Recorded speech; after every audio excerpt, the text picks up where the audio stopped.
మనసవందిత సుందరి మాధవి చంద్ర సహోదరి హేమమయే.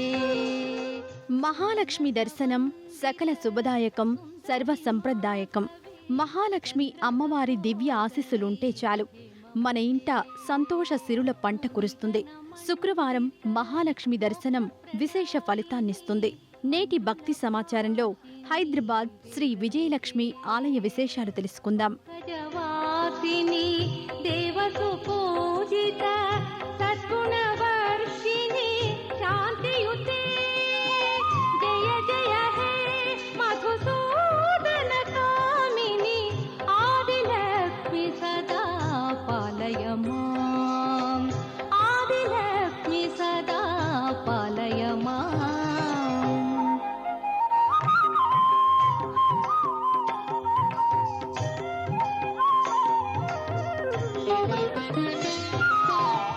అయి కలి కల్మష నాశిని కామిని వైదిక రూపిణి వేదమయే.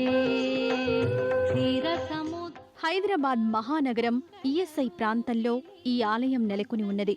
చూడడానికి కాసింత చిన్న ఆలయంగా కానవస్తుంది, కానీ లోపల విశాల ఆవరణ ఉంటుంది.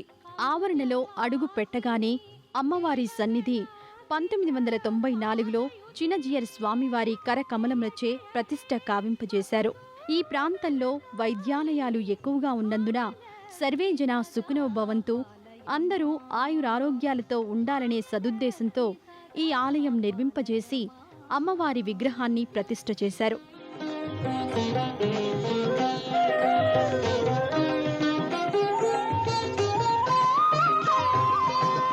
జయవరవర్ణిని వైష్ణవి భార్గవి మంత్రస్వరూపిణి మంత్రమయే. సురగణ పూజిత శీఘ్ర ఫలప్రద జ్ఞాన వికాసిని శాస్త్రనుతే. భవభయహారిణి పాప విమోచని సాధు జనాశ్రిత పాదయుతే. జయ జయ హే మధుసూదన కామిని ధైర్యలక్ష్మి సదా. శ్రీ విజయలక్ష్మి అమ్మవారు ఉభయ హస్తాలతో అభయమిస్తూ దర్శనమిస్తుంది. దగదగా మెరిసే స్వర్ణాభరణాలతో అలంకృతమైన విజయలక్ష్మి దర్శనం నయనానందకరం.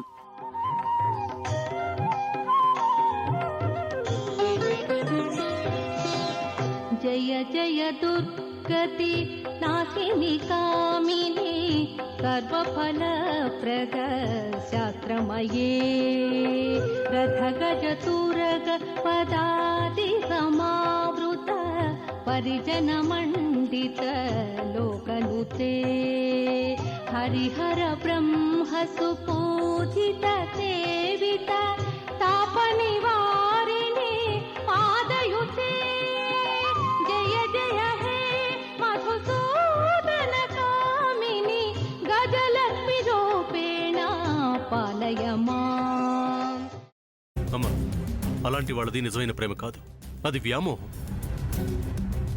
ఎగ్జాక్ట్లీ చిన్నత్త, నిజంగా ప్రేమించుకున్న వాళ్ళు అలా చేయరు. ఎంత మనసు విరిగిపోతే కన్న కూతుర్ని పట్టుకొని మా దృష్టిలో చచ్చిపోయా ఉంటుందా తల్లి? అది సరే అమ్మా, తన కూతురుతో తన మాట అనేటప్పుడు ఆమె మాటల్లో వ్యథ, కళ్ళల్లో బాధ గమనించావమ్మా? పెద్దబాబుకు బర్త్డే విషెస్ చెప్పు కూడా వెళ్ళాం కదా. ఊరికే ఎలా కాలిపోతుంది? మంట పెడితేనో పడితేనో తగలబడుతుంది.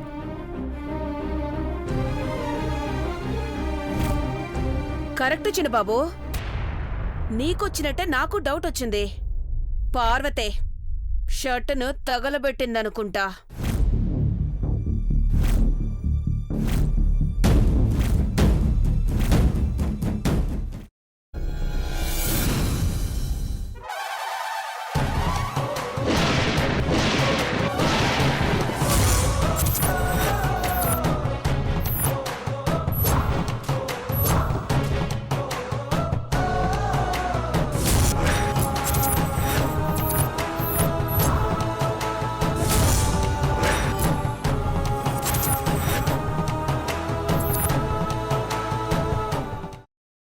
వేసుకున్న తర్వాత పొట్టు తీసేసి చాప్ చేసి పక్కన పెట్టుకోవాలి. ఒక ప్యాన్లో కొద్దిగా నూనె వేడి చేసి అందులో ఆవాలు, మినప్పప్పు, శనగపప్పు, కరివేపాకు, సన్నగా తరిగి పెట్టుకున్న ఉల్లిపాయలు వేసుకుని 1 నిమిషం పాటు వేయించుకోవాలి. ఆ తర్వాత కాల్చి కట్ చేసి పెట్టుకున్న వంకాయని కూడా అందులో వేసుకుని బాగా మిక్స్ చేసి బౌల్లోకి ట్రాన్స్ఫర్ చేసుకుని అందులో తగినంత చిక్కటి పెరుగు లేదా పల్చటి పెరుగు వేసుకుని మిక్స్ చేసి అన్నంతో కానివ్వండి, చపాతీతో కానివ్వండి సర్వ్ చేసినా చాలా బాగుంటుంది.